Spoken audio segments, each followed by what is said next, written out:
Hi everyone. இன்றைக்கி நான் வந்து பிஸ்கட்ஸ் வச்சு எப்படி சிம்பிளாக ஒரு கேக் பண்ணுறதுன்னு சொல்கிறேன்.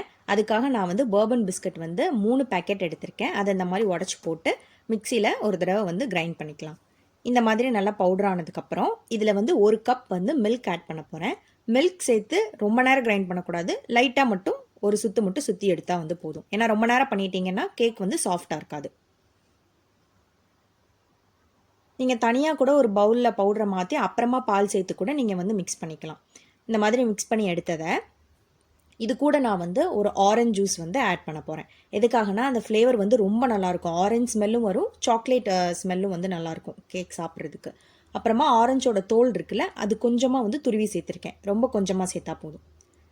அப்புறமா வந்து பேக்கிங் சோடா வந்து 1/2 டீஸ்பூன், வெறும் 1/2 டீஸ்பூன் மட்டும் சேர்த்தா போதும் பேக்கிங் சோடா. இதை வந்து நல்லா மிக்ஸ் பண்ணிக்கலாம். நீங்கள் என்ன பிஸ்கட் வேணால் எடுத்துக்கலாம். ஓரியோ பிஸ்கட், இல்லை லெஃப்ட் ஓவர் வீட்டில் இருக்க என்ன மேரி கோல்டு அந்த மாதிரி, அப்புறம் மில்க்பிக்கிஸ், என்ன பிஸ்கட் வேணால் எடுத்துக்கலாம். இதை நல்லா மிக்ஸ் பண்ணதுக்கப்புறமா ஒரு பேனில் வந்து பட்டர் பேப்பர் வச்சு அதில் வந்து ஆயில் வச்சு நல்லா க்ரீஸ் பண்ணிவிட்டு பேன் ஃபுல்லாகவும் நல்லா க்ரீஸ் பண்ணி இந்த கேக் மிக்ஸை வந்து அதில் ஊற்றிடலாம்.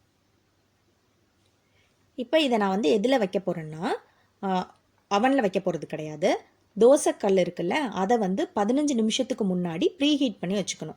அதில் தான் இதை வந்து வைக்கணும். வச்சுட்டு இதை மூடி போட்டு லோ ஃப்ளேமில் 25 மினிட்ஸ்லேருந்து 30 மினிட்ஸ் வரைக்கும் நல்லா வந்து கேக் ரெடி ஆகட்டும். அந்த டைமில் நம்ம வந்து சாக்லேட் கிளேஸ் அந்த மேலே ஊற்றுறதுக்கு சாக்லேட் கிளேஸ் வந்து ரெடி பண்ணிடலாம். அதுக்கு 3 ஸ்பூன் சுகர், 2 ஸ்பூன் வந்து கொக்கோ பவுடர், 1/2 டம்ளருக்கும் கொஞ்சம் கூட வந்து தண்ணி, இதை நல்லா கட்டி இல்லாமல் கரைச்சிட்டு இதை நம்ம வந்து திக்காக ஆகிற வரைக்கும் நல்லா வந்து பாயில் பண்ணி எடுத்துக்கணும். நல்லா திக் கிளேஸாக நம்மளுக்கு வந்து கிடைக்கணும். அதுக்காக இந்த மாதிரி நல்லா திக்காக வரணும். இப்போ கேக் வந்து ரெடி ஆயிடுச்சு. இது நல்லா ஆறுனதுக்கப்புறமா இதை வெளியே எடுத்துடலாம். கேக்கை இப்போ வந்து வெளியே எடுத்து இது மேலே வந்து நம்ம ரெடி பண்ணி வச்சுருக்கிற சாக்லேட் கிளேஸ் வந்து ஊற்றணும். கேக் நல்லா ஆறுனதுக்கப்புறமா ஊற்றுங்க. இதை நல்லா ஊற்றுனதுக்கப்புறம் ஒரு 15 மினிட்ஸ் வந்து அப்படியே விட்டுருங்க. ஏன்னா அது வந்து செட் ஆகட்டும், ஊற்றிருக்கிறது எல்லாமே வந்து. அதுக்கப்புறமா மேலே வந்து நீங்கள் வந்து ஹாப்பி பர்த்டேவோ இல்லை ஆனிவர்சரி என்ன வேணால் எழுதிக்கலாம்.